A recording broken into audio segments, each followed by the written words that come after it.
Welcome to The Mountain Gardener with your host, Ken Lane. Gardening can be challenging, but with Ken's tips, tricks, and local advice, you'll reap huge rewards. Now welcome your host, Ken Lane.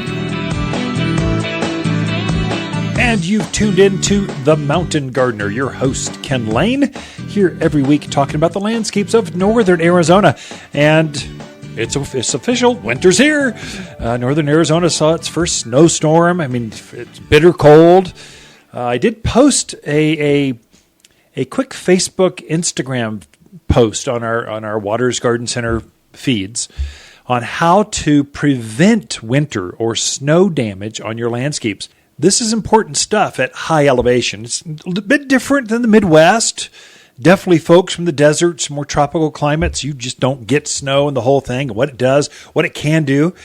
What you do want to do is after the snow is over, before the next evening, before cold comes, right after a storm hits, the storm isn't that cold. It's usually in the 30s. Plants don't even bother with that. It's good for them. It's right after that storm clears, it drops an extra 10, 20 degrees, at least at altitude. And so there, you don't want to go from 30s down to low 20s, because the sap inside those, especially evergreens, will freeze and they just kind of lock in. Well, if all this snow is weighted down on top of your evergreens and they're bending under the weight and strain of an extra 100 pounds of snow on top of their branches, once it gets really cold that evening, if these trees are weeping, they're exhausted underneath the weight of all this snow, and then it gets really cold, what can happen is that sap will freeze. Those plants will stay that way. They won't perk back up. They won't be that straight center branch of a deodar cedar, or their junipers will be this droopy, just sorry looking from that point forward. So it's important to take some of that weight, not take all the snow off. It's not that crazy, but you do want to slowly sweep. I'll take a broom and start from the bottom and just slowly sweep from side to side, not up and down, from side to side, from the top to the bottom, and just try to take that big chunky snow off those branches. The Instagram post, Facebook post I'd put on our feeds was a Hicks yew. This is a conifer. It's in the shade. It's on the north side of my two-story garage. These things are monsters. They're 18 feet tall. I mean, they're very tall. And the snow had caught on them just right where some of the branches they were laying on the ground. It was ridiculous. I've never seen that. These plants are 15 years old, and the weight of the snow had got them laying on the ground. So I went, ooh, this is a good example. I'll show my folks, my customers, folks that follow us here, at least on Waters Garden Center in the Central Highlands, I'll show them how to protect your plants and why. And so I just slowly, like I said, started from the bottom, swept off the snow, try to push them back up, but they're dumping snow all over me because they're so tall, and just showed folks this is important to keep your plants healthy, to keep them shapely, to keep them looking their best in your landscape. This is new. You folks in the Midwest think, it's been cold. I've seen cold. It never bothered my evergreens. Well, there you start to get cold in the Midwest before it even gets snowy, before you get that weight on there. It freezes that sap in place, so the branches they don't solidify into this weepy, ugly, droopy form. They stay upright. Well, here in the mountains, we're warm, really nice during the day, cold at night. And so it's that freeze from the storm hitting to that next night when it's really cold. You want to protect those plants. Hopefully I explained that over the airwaves. A little challenging, much easier with a visual. So if you're an Instagrammer, just type in Waters Garden Center. We'll pop up. Instantly. Follow the page. Kind of watch us. If you're a Facebooker, just type in Facebook / Waters Garden Center. Not very original. It'll be at the very top of the feed. One of the last things I posted. So if you want to take a look at that, and you get a little glimpse into Ken and Lisa's personal gardens. These are my home gardens. And so you get to kind of see they're covered in snow, but you kind of get a feel for it. If you're following us throughout the year, you'll see my entire gardens. And so we do a lot of shootings when I'm gardening. They go, oh, that's a great example. That would be interesting. That could be educational. I should take a quick photo or video of that and post that. And so that's what social media is for. That's what it's really good at. So friends, helping friends, support friends to be better gardeners, or watching the grandbabies. That's always fun too. Anyway, lots in store for you this week. Right now it's the snow, of course. I would say don't worry about a lot of things. I did post mention that I would go over what should you be looking for between now and the end of the year. And so some tips you really want to watch. You're not done with gardening, although gardening is very easy this time of year. Main thing is prune back some perennials at your leisure. Watch for your houseplants. This is one that will be important. You're bringing those poinsettias, amaryllis, paper whites. You're bringing your Christmas cactus inside. And if you buy those from a greenhouse, a grower that's not very clean, they don't watch for bugs. They're just growing a crop, get them into the grocery stores, get them into a box, and just sell them. It doesn't matter. Sell them. Sometimes they've got some disease to them. So you'll see number one, by far, fungus gnats. This little tiny black gnat flies around. They're really a nuisance. They don't bother you. They just fly in your eyes. They get in front of the iPad, and they're attracted to lights, and so they're in front of your screens. They're just a nuisance. What they do, though, is they get into the roots of your plants, so they'll lay eggs, and the larva stage is a maggot. So it's a white little maggoty worm, just like instead of eating a carcass, it's eating the roots of your plants. And so they can kill or stress out or damage your house plants. They've come indoors, so it's something to watch. If you see a little tiny gnat, come talk to us right away. We'll treat it with a systemic granule. There's some granules that kind of looks like fertilizer around the roots. We water it in, goes to the soil, gets rid of the maggots. Once you get rid of the larva stage, the adults that are laying eggs, they just naturally go away. They only live maybe not even a week. They live 3, 4, 5 days, fungus gnats. But if you can get a stronghold in front of get ahead of the maggot stage, you're golden. You'll be fine. Very easy to treat. Mealybugs. I guess watch your houseplants, because there's some things that get on them this time of year. Your cacti. I wouldn't worry too much about cactus. There, you sort of want your cactus and succulents to take a break in the winter. That goes from Christmas cactus. If they're not blooming, sometimes they need to be cold and dry. It's okay this time of year when the days are short to let them go cold and dry. Let them dry out a little bit more than usual. Some things like more cool. So your cyclamen. Those I've had outdoors. I've brought them indoors. And I like to keep them in my colder back bedrooms. These cyclamen, beautiful. It looks like a little butterfly floating on top of this succulent sort of kind of plant. It's very, very pretty. Poinsettias are just the opposite. Oh, my goodness. They don't like to be cold at all. If you're sitting there in the skivvies at your front entryway and it's early morning and you're thinking it's cold, I guarantee you a poinsettia thinks it's colder. These are like, they like parkas on them. They're a tropical plant. Don't let your poinsettias get cold. Likewise, if you're buying a new poinsettia from a grocery store or someplace other than your favorite garden center, I would hope you'd buy them from your local garden centers. They care for them better. They're nicer. They'll last longer. But if you didn't, don't buy the poinsettia that's right by the front door where every customer goes in and out. It gets this cold blast of air. You'll take that home and it will defoliate like that, just instantly. So just don't, you want the one that's buried in the middle or farthest away from that front door. Those are the ones that will last and last and last, and they'll still be looking good closer to Mother's Day. I mean, they're well into spring. They're still looking fabulous. That's what a great poinsettia should do for you, not barely get you through Christmas, and then they just sometimes it's not you. Many times it's not you. You're not the bad gardener. You don't have the the brown thumbs. You've got green thumbs. You were just sold something that was stressed, wasn't cared for right. You bought it from the wrong place. Maybe you need to figure out where to buy things from so they do perform better. But many of these grocery stores, they got them right out front. You'll see them right at the box stores, right by the front entrance. They're going to overpower you with red Christmas cactus and poinsettias and Christmas, Christmas, Christmas. But those plants are tropical. They hate that. So just trust me. If you're going to buy one, buy it in the middle of this pack so plants help keep each other warm, or buy the one that's at the very farthest part away from all those doors, and you'll have better success, guaranteed. You've been listening to The Mountain Gardener with Ken Lane, owner of Waters Garden Center in Prescott. Join him every week for timely garden advice right for the gardens. Visit Ken where he can be found throughout the week at Waters Garden Center in Prescott. Did you know that plants can help you sleep better naturally?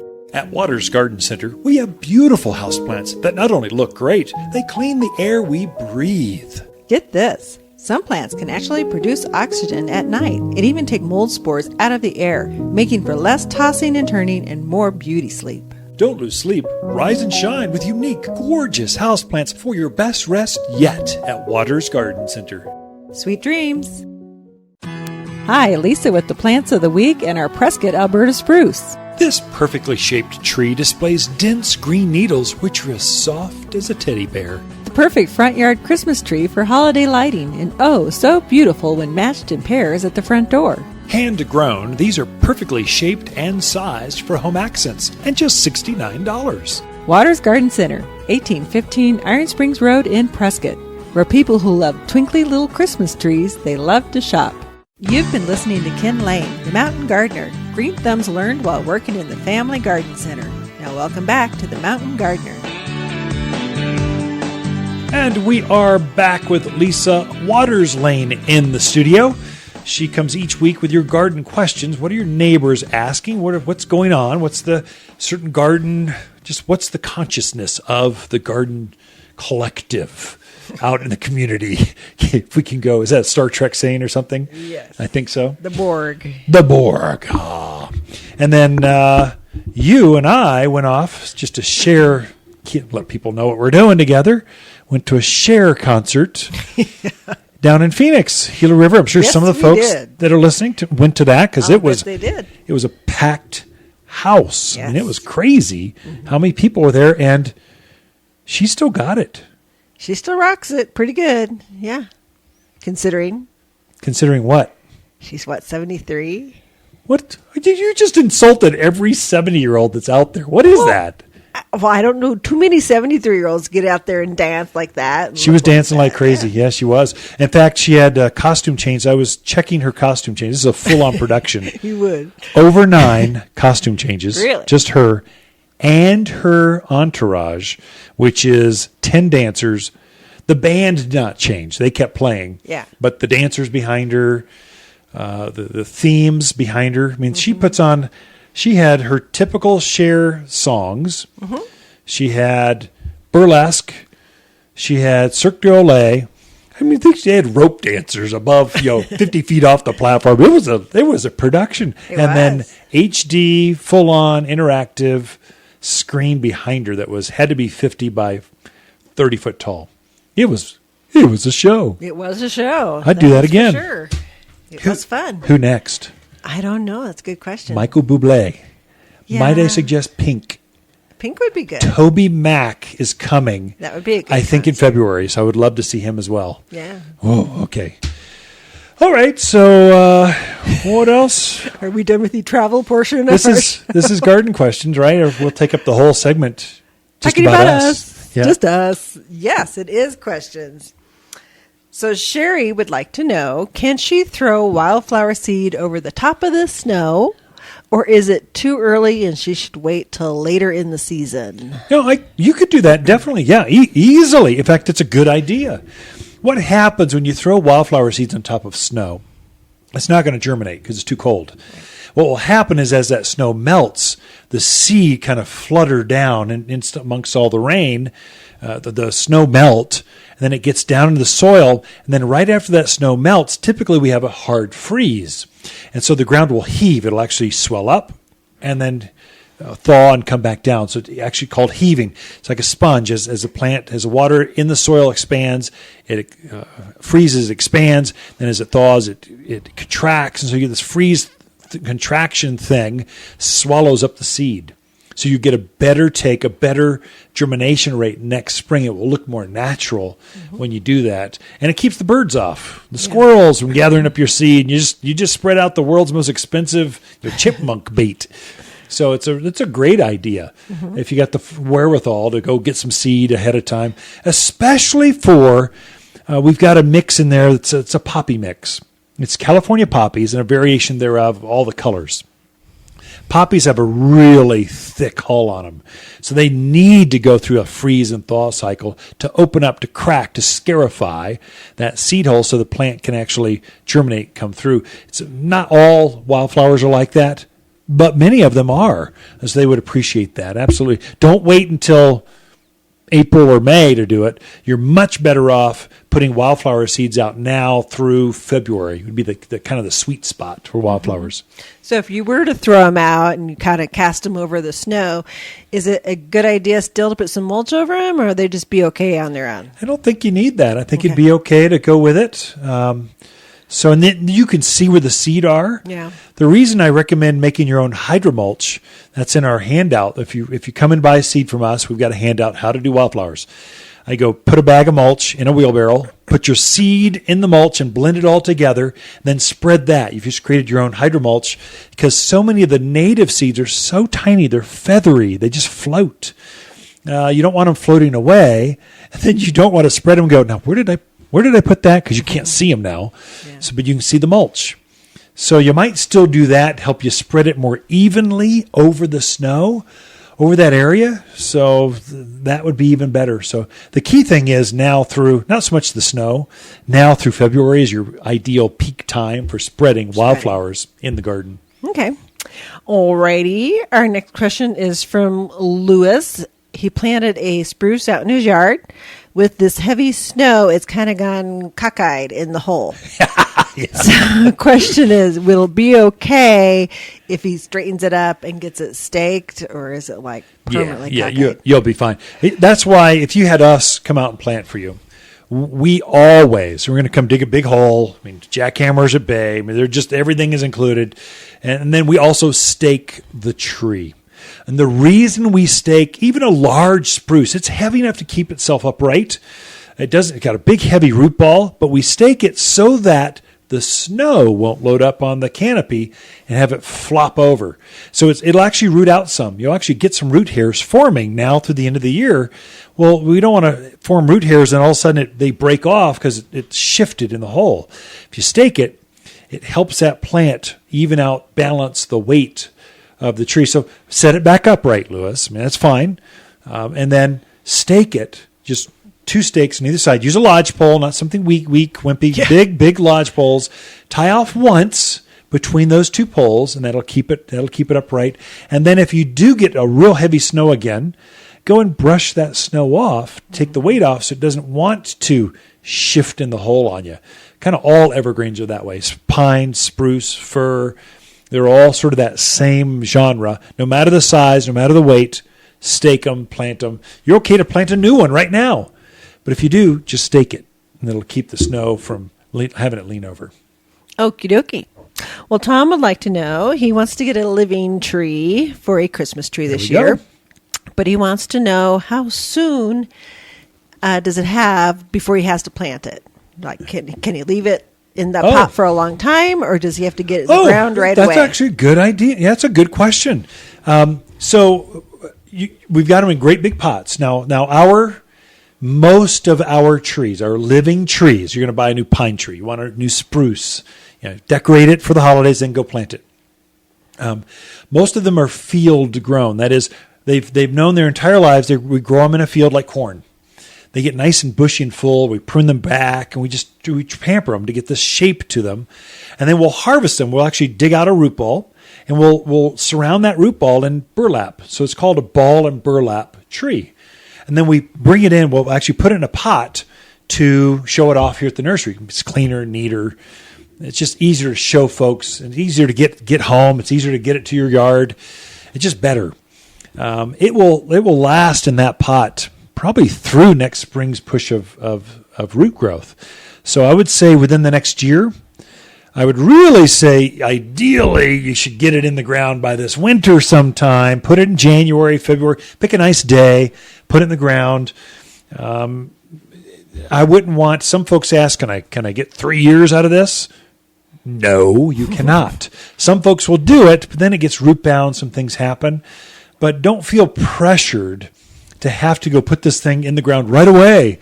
You don't have that. It's not going to put much root growth. It's not going to outgrow its pot in the next 6 months. It's going to push some roots through that burlap bag, but it's not going to overgrow and then start swirling around, getting root bound. You've got some time on that. So I would say definitely if you could get it in before it flushes its spring growth, that's ideal because it'll flush, and that's usually April. Get in ground by April. That's when all the new root hairs start forcing its way into the surrounding soil. It'd be ideal if you can have that in your yard, in the ground before that happens, so it wakes up and starts flushing those new root hairs out in your yard instead of in the bucket that it was shown off in. You'll get a much better take and a hardier plant, better growth next spring. Mm-hmm. Good questions, folks, this week. So we'll be right back. It's Ken and Lisa Lane and the Mountain Gardeners. You're listening to Ken Lane, a.k.a. the Mountain Gardener. Ken can be found throughout the week in Prescott at Waters Garden Center. Listen each week as he answers timely garden questions unique to mountain gardens. Hi, Lisa with the plants of the week and our Austrian pine. We have instantaneous trees just in and ready for fall planting. This pine has the same long needles as our ponderosa pine without all the problems, and these trees are really big and bold. This is the fastest growing of the pines, and lots of sizes to choose from, but the $249 model is exceptionally big. Waters Garden Center, 1815 Iron Springs Road in Prescott. For people who love big, bold pines, they love to shop. Look, if your wife, mom, or dad wants a sweater for Christmas, get them a sweater, not some piece of plastic. But if someone you truly care about loves their garden, a gift card to Waters makes perfect sense. Next spring, she can pick out exactly what she was hoping for. We all know it's not the same thing as a huge hanging basket or a fragrant rose, but hey, it's winter. Gardeners understand. Waters Garden Center, 1815 Iron Springs Road in Prescott. Also at watersgardencenter.com. You've been listening to The Mountain Gardener with local expert Ken Lane. Join the conversation every week as he answers timely garden questions. Email Ken a question directly from your phone to his desktop through the web at watersgardencenter.com. That's Waters with 2 T's, gardencenter.com. Now welcome back your host, Ken Lane. Something I was able to do before the storm hit was rake up all my leaves. So the mimosas or silk tassel trees, the maples, the willows, they've all just dropped their leaves. Like in the last week, they just dropped. And so I'm down to just a very few leaves left up on the trees. So, it's time. They were starting to bury my thyme lawn. They were getting into the mint, cat mints. They were just gathering up in piles. If those things gather up in piles, they stay moist. If they stay moist, things can live underneath them, like spiders and mealybugs and mildews and plant leaf disease and things. I want to expose my gardens to cold. I want them to get cold. I want them to freeze. I want the ground to freeze. My plants are hardy enough to take it. But what I'm after is I want to kill off the insects that can't handle that, or the mildew spores or leaf spots that have plagued that particular plant all season. I want to open that up, let it breathe, and let the ground get cold so that those plants, so I can reset to ground zero, basically. I can start from scratch. Many of these diseases or these insects, they come back year after year, and they harbor underneath the leaf mold and the litters and the mulches down at the roots underneath, protected from winter. I want to expose that. I want to open that up and go, you guys, there's no way you're coming back, you earwigs, and go after my cucumbers again. I'm going to clean this thing up. So I've been slowly cleaning things up. I got the big piles of the leaves cleaned up. I'll use some of those in the compost pile. Sometimes I'll throw them through the lawnmower, chip them up really good, and then I'll insulate other areas of the garden. But I really don't want great big leaves they don't breathe. They keep the water from getting in very well. They're big leaves are not good. Shredded kind of leaves and bark, very good. That's one. And then also watch, I noticed what was that, last week? Had that terrific windstorm that blew all the pine needles off the ponderosas, probably off all the pine trees. But now there's needle litter every place. That's another one. A few needles are good for your gardens. The book says about 1 to 2 inch layer of needles or of leaves or of juniper litter coming down. It is good.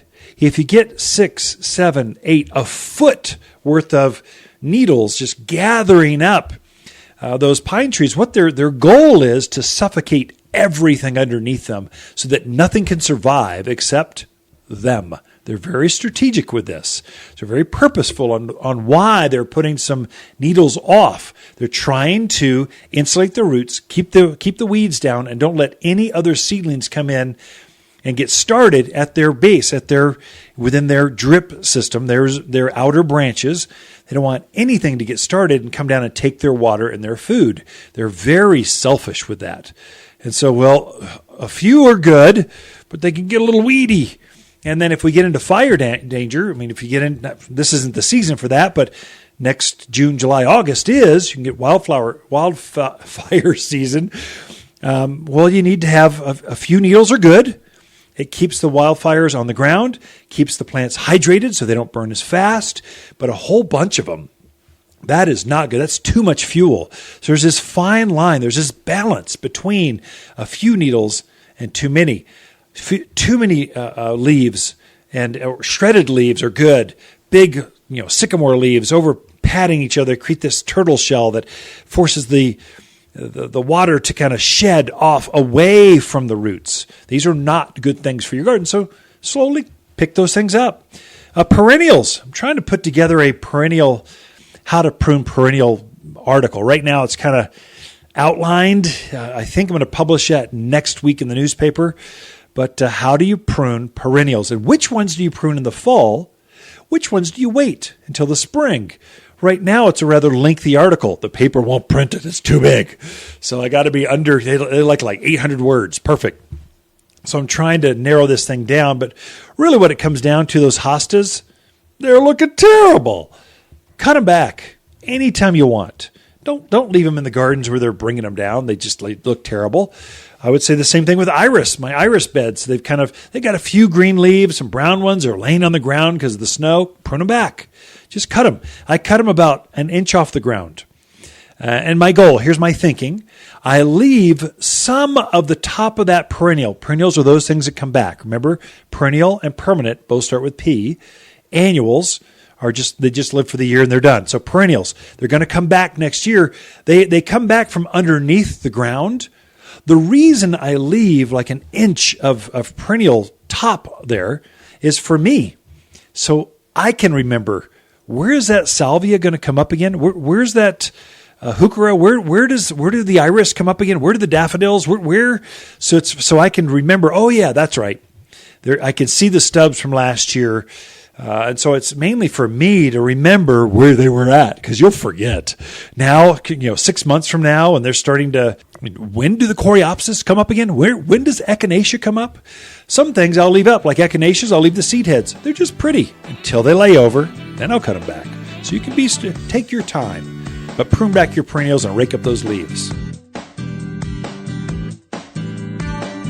The Mountain Gardener, your source for timely garden advice right for higher elevations. Guaranteed to make a difference in your yard this season. Waters Garden Center showcasing this week's Plant of the Week and my fresh-cut Nordman fir. With 5 different varieties from pine to fir, I assure you not all cut trees are created equal. Nordmans are related to our native fir. The soft green needles adorn dark green branches that defy gravity, even with heavy ornaments, and stays fresh. A big tree is just $89 and only grown here at Waters Garden Center, 1815 Iron Springs Road in Prescott. Where people who love super fresh Christmas trees love to shop. New to the area with your dream home on the inside, but surrounded by boring? A castle surrounded by rock is just so bland. But we can help. At Waters, we have a team of plant experts ready to dress up and decorate even the most boring of landscapes with something fresh, new, and evergreen. Plus, we deliver and plant for you. Designer plants with the experts to help you beautify your new abode. Waters Garden Center, 1815 Iron Springs Road in Prescott. You're listening to The Mountain Gardener with local expert Ken Lane. Mountain gardening is very rewarding, with a few Ken's tips, tricks, and garden shortcuts sure to turn your thumbs even greener. Now welcome back to The Mountain Gardener. All right, we've got Lisa Waters Lane back in the studio. She comes each week and just shares her garden thoughts, what's going on top of mind in her garden world. So we invite her back, and this whole segment's all about her and where she's traveled. You should share the Huntington Gardens with folks. That is just an unbelievable garden in Pasadena, California. It was beautiful. A public garden. The Huntingtons were very famous railroad families. So Vanderbilts, all those folks in the mid-1800s, accumulated their wealth. And then he also, basically, his uncle, his nephew. No. Oh. His nephew actually created the rail system that you know in L.A., So, and he was a Huntington, and he built this gorgeous mansion, had lots of wealth, and great, huge public gardens, books galore, museums, unbelievable art collections. But their gardens are to die for. Mm-hmm. And if you go in November, the camellias are in bloom. Most of them, yeah. I was amazed how many were in bloom. But just absolutely gorgeous. Some of them had a fragrance that was unbelievable. Yeah. But just fun to walk through. They have the Chinese gardens, the Japanese gardens. They had all the camellias. They had like 4 or 5 different gardens. Oh, they had a huge desert garden with tons of succulents and aloes. Yeah. And he collected eucalyptus. Mm-hmm. I've never seen so many varieties of eucalyptus. Some I'd never seen before. And I like camellias, I like eucalyptus, I like cacti, but they have they've got them segmented off. You can go into the Australian gardens. They've got like 8 acres dedicated to just that. Yeah, the Australian gardens. It's crazy. I love Japanese gardens, and theirs was okay. Their bonsai was very good, but their Chinese gardens are to die beautiful. For. I mean, they are pretty. The best I've ever seen. I've been to a lot of gardens, public and private, and I've never seen Chinese gardens like they've got at the Huntington Gardens in Pasadena. It's well worth it. We got there just when they opened at 10. Yep. And we left around 5. We did not have time to finish. We did not see everything. No, yeah. We're museum goers. We love museums, though. And we love history. It's a history lesson. They've got a picture of George Washington, one of the originals. There's 3 of them sitting right there in his gallery. Originals. They're life size. It's wild. I mean, that should be on the East Coast in the Washington Smithsonian or something. They're sitting right there for all the West Coast to enjoy and see. And they were collectors. They traveled the world collecting plants and art and books. And then upon their death, their estate actually went to the citizens of California and said, we want this to go on. So now they've got enough endowment to keep researching, to keep learning, to keep cleaning and showing and collecting these works of art. It's one of the best that I've been to. In Pasadena, they've got 8 public gardens in the town of Pasadena. That's wild to have that many. I mean, Prescott has... What do we got? I mean, Charlotte Hall... They've got one. The Highland Center. They have a really nice. So we've got 2. And that's it. So. Well, by college, don't they have like a sculpture garden? Sculpture garden. That's true. Yeah. Yep. That's true. Good native. Lots of native stuff there. That's okay. I take it back. We do pretty well on our own too. Yeah. So there you go. For little old us. You've got the Arboretum up in Flagstaff. That's a top-notch garden. Well worth. I don't know about buried in 2 feet of snow, but it's a great garden. You might want to wait to go there. Yeah. Worthwhile. And we went in November. You would think it'd be off cycle for them, but no, the camellias are just coming on strong. Camellias typically bloom midwinter. So I think it'll only get better from this point forward. That's a really interesting, the Huntington's personal story, too, is kind of quirky and interesting to, to learn about. And it's part of L.A.'s core history. They helped develop Los Angeles and the surrounding communities. Yeah. So he just happened to fall in love with this old peach garden or orchard. He bought it, turned it into his estate, and then developed it into this. I didn't find one original peach tree left. Citrus, Yeah. but not peaches. The largest deodar cedar I've ever seen, had to be 100 years old.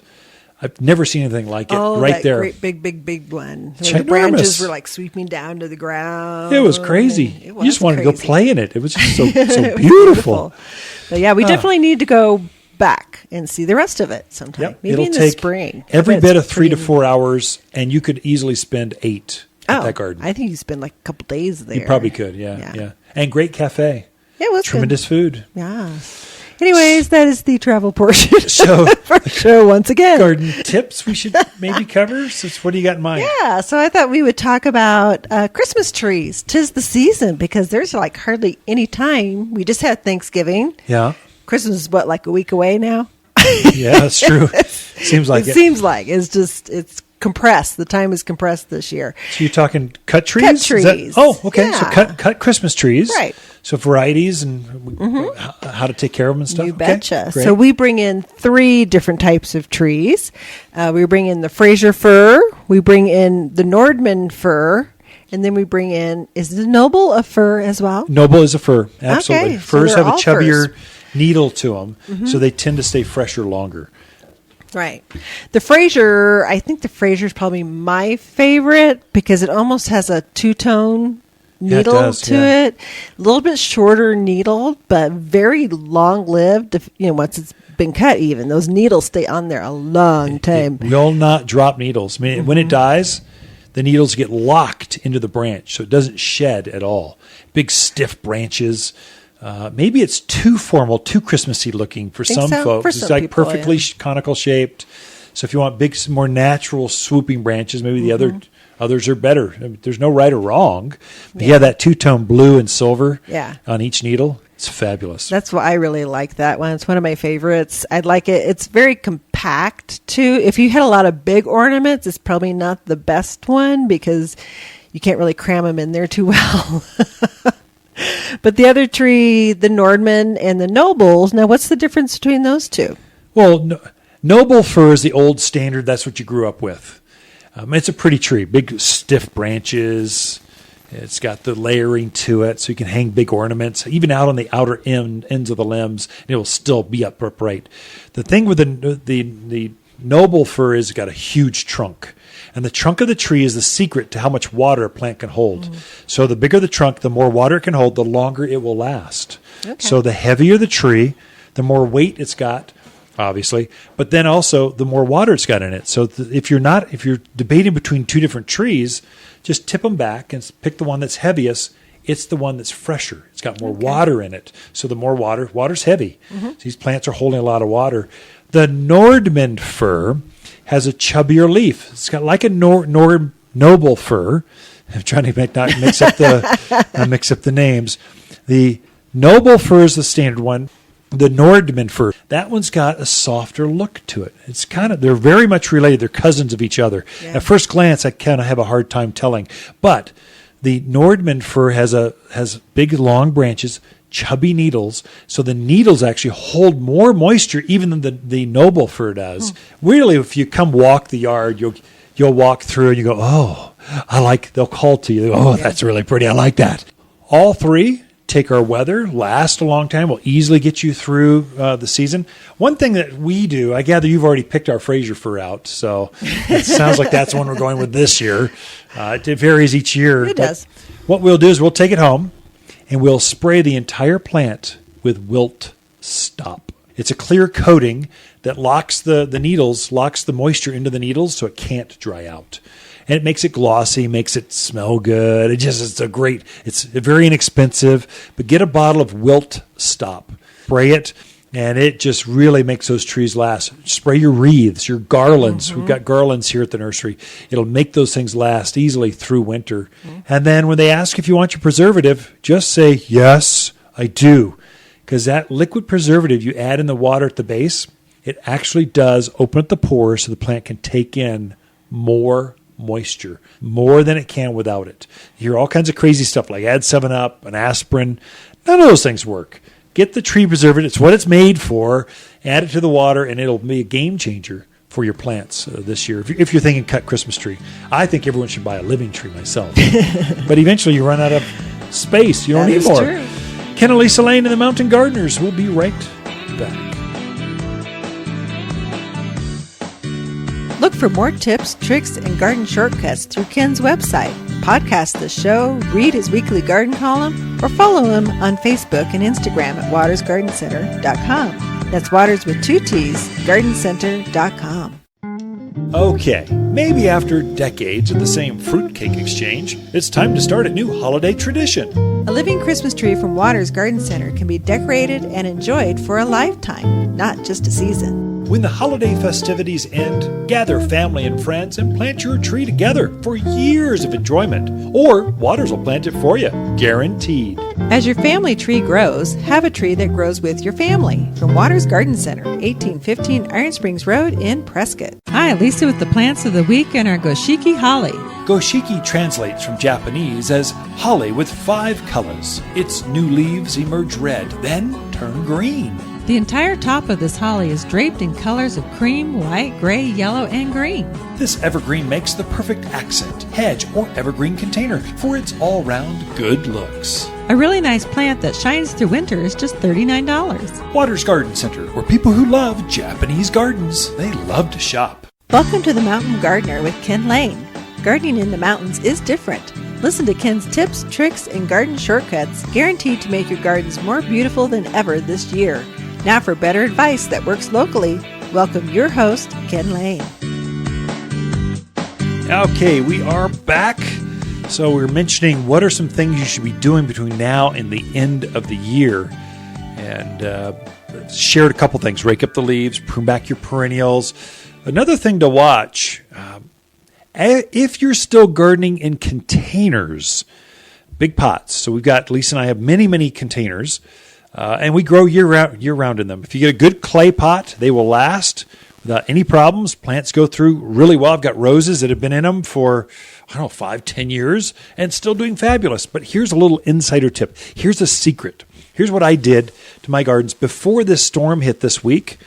Like a day or two before that, I went out and I hydrated all of my container gardens. It seems counterintuitive. Let me explain. A wet plant, a hydrated plant, can go through a cold spell better than a dry plant. And here's the reason why. Plants have antifreeze in them, naturally occurring antifreeze. That's the reason they can go down to minus, I think spruce trees are minus 40 degrees, some crazy cold without freezing. They still are active and alive. They can still go. They've done this as a defensive mechanism against the cold so they can survive and other plants can't. It's very strategic the way the plants do this. And so all plants that winter over, all the hardy plants that are good for your growing zone, those plants have antifreeze in them as long as they are hydrated. If they get dry, the antifreeze it shuts down or it gets drawn into the heart of the plant. And so the plant will protect its core and not let the core plant freeze. So it will sacrifice the outer edges. So I didn't know how wet this storm was going to be. If I'd known it had been this wet, we had well over an inch of rain and then some snow in the storm system. If I'd known that, I probably wouldn't have watered everything, but I knew it was going to be a cold storm, and I knew it would be really bitter cold right as those clouds clear out, it gets really cold. Well, that's when your damage is done. That's when the roots permeate, freeze in. That's when the tops get burned off. So I went through my container gardens especially because they're more exposed. They have this very finite root structure. So I went through and I just watered everything before the cold came. Then if it rains, great. Added to it. If it didn't get that cold, fine, I'm protected. If it got really cold, good, I'm protected. And that's how I get through. I've got some really borderline stuff, some cacti that shouldn't live here, but that do. Some olive trees, palm trees. They should not live outdoors, but they do in containers. And that's my secret. That's how I don't insulate them. I'll bring some of those really sensitive things up close to the house because the house throws off an amazing amount of heat, but I don't protect them very much. I just water them. That's my main defense to keep plants really well. So if you're gardening containers, that's a good tip. If you're gardening, let's say you've got a new landscape. You're into a house, you're less than 2 years. You moved in last year. Brand new plants. They've not had time to root out into the surrounding soil very much. These plants are more dependent on you than, let's say, a big established spruce or pine or fir or big shade tree. Those things have roots all over the place. They can pick up water from everywhere. They can protect themselves much better than a brand new rose bush. If I've got a brand new plant, I'll go through and I'll water by hand those new sensitive plants before the storm hits. Again, the damage is done to plants in winter. Just as that storm leaves, that cold really settles in and just permeates down through the structure of that plant into the soil. That's when the damage is done. If you know that, well, just go water them beforehand.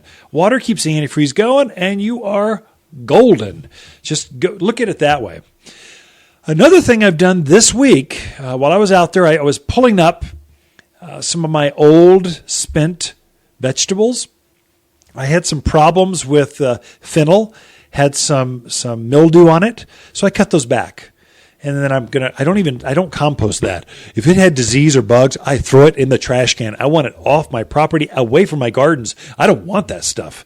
And so I just get rid of those. And so, and you should too. If you've got grapes, currants, gooseberries, any kind of those edible, shrubby, kind of viney kind of plants, and they had some problems this year, when they're done with their leaves, rake all that stuff up and don't compost them. Throw them away, bag them, and get them off your property. It'll be a game changer for next year.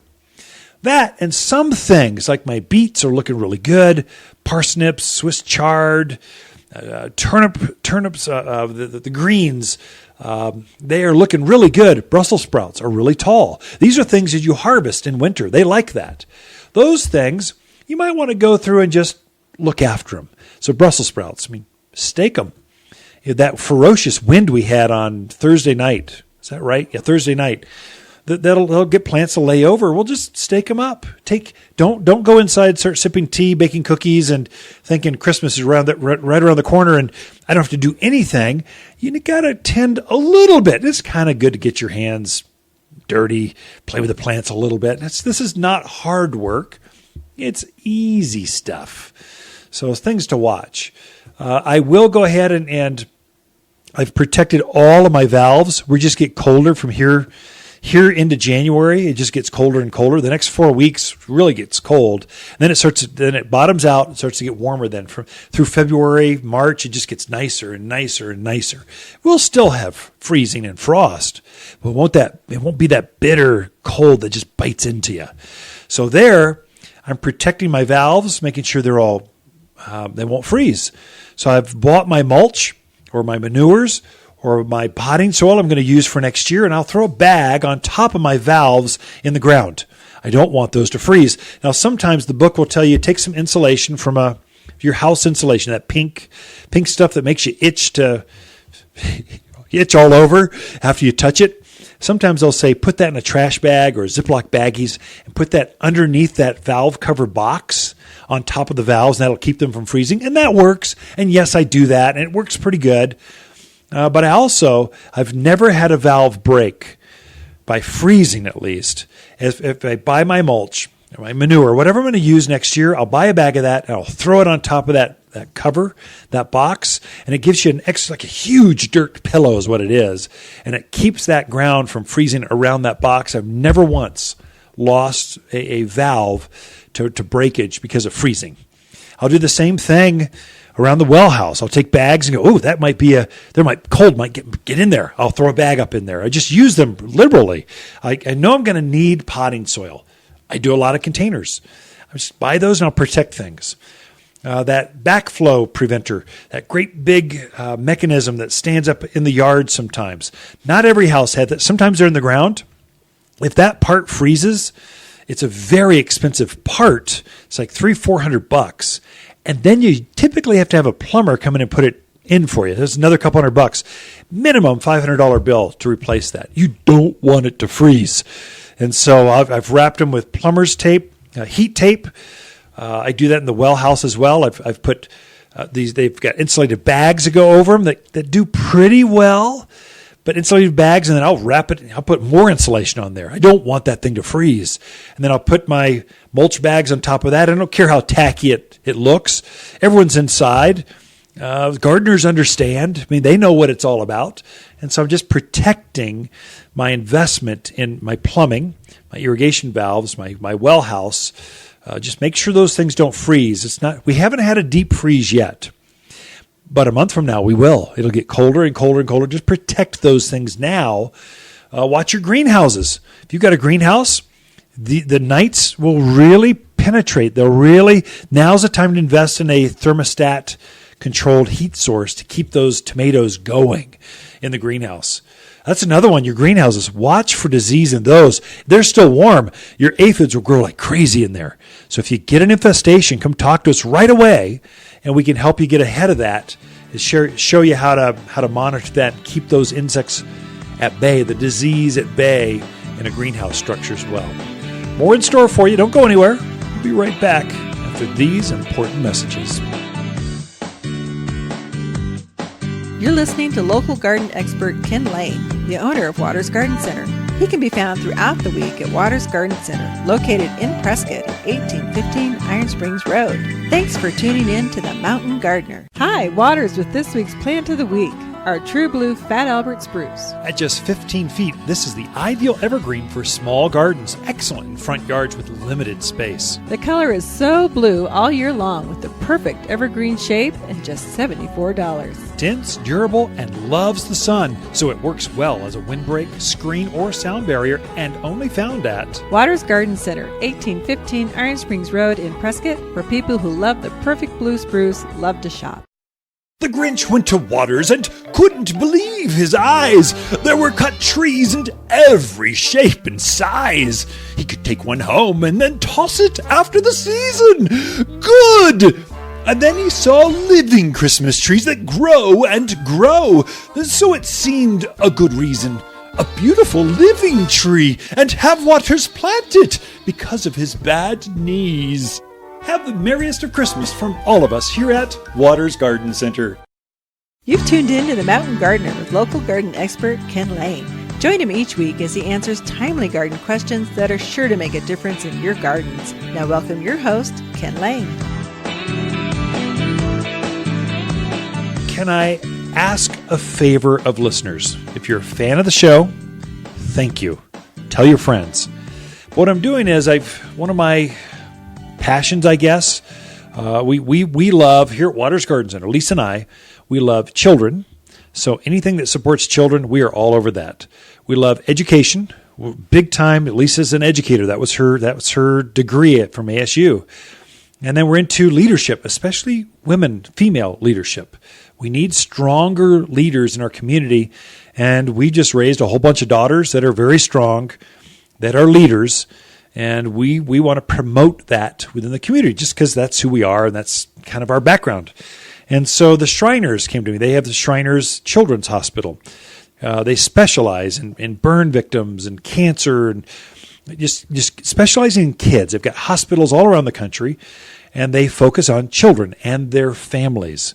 Well, there's a lot of kids. My heart goes out to anyone that's got to be in the hospital over the holidays, but especially for kids that find themselves in such a place.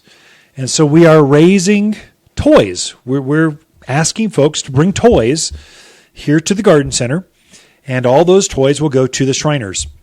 It doesn't have to be a toy. It could be school supplies, art supplies, anything that kids would like between birth and 13 years old, or gift cards.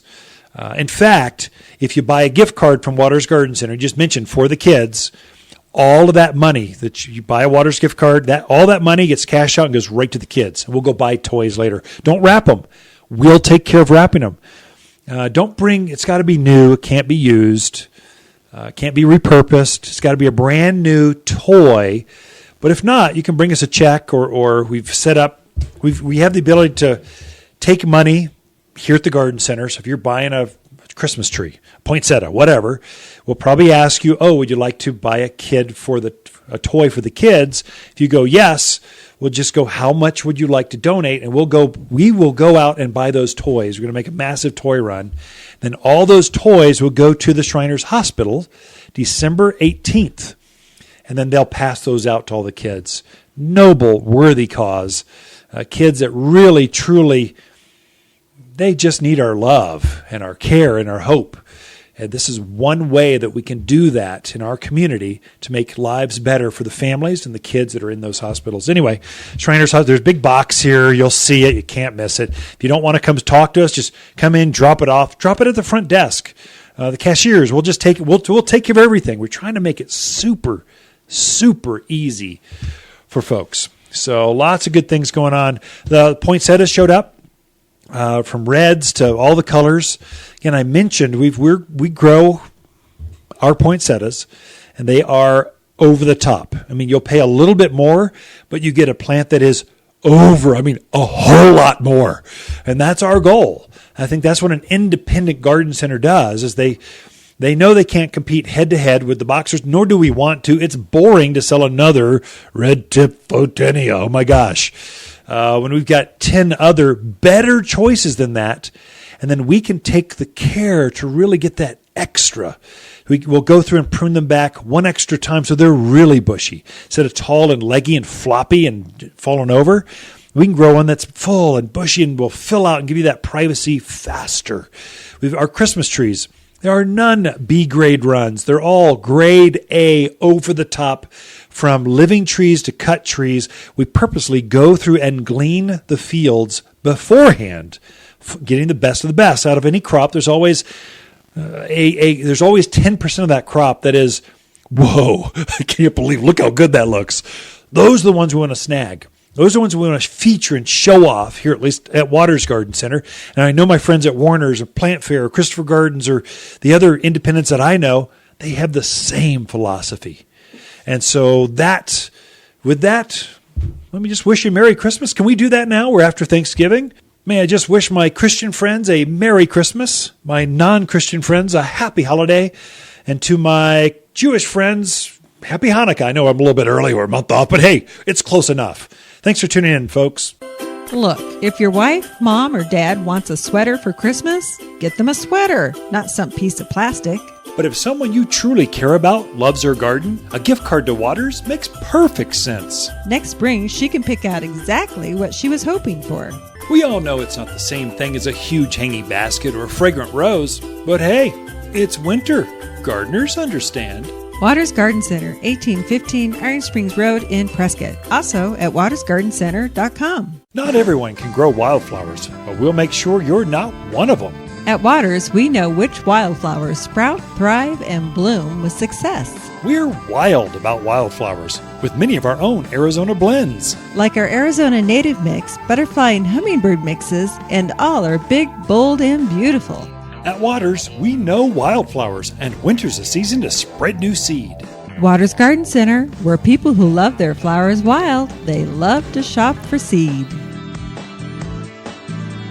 If you want a more fruitful garden, increased success in your landscape that just feels better, then tune in every week to The Mountain Gardener. Years of tips, tricks, and garden shortcuts are guaranteed to make your gardens nicer than ever. Listen to this podcast or read Ken's weekly garden column by visiting watersgardencenter.com.